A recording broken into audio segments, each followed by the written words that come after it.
Hey everyone, on this week's Mondays with Megan, I have a great tech tip for this chilly time of year.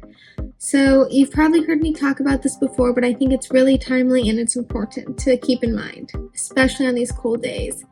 If you are someone who travels with a laptop, try to take your laptop inside with you whenever you can. If you do have to leave it in your car, leave it in the trunk. Trunks actually maintain a more stable temperature than the main cabin of the car in most cars.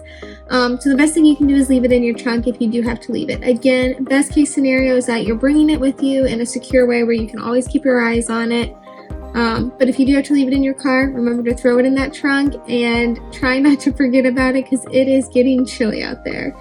Make sure your friends, your coworkers, and family know about this too, because last thing you want to do is leave a laptop in a cold car for several days. As always, feel free to subscribe to the YouTube channel and reach out to me directly at megan@easyit.com. Have a great week, everyone.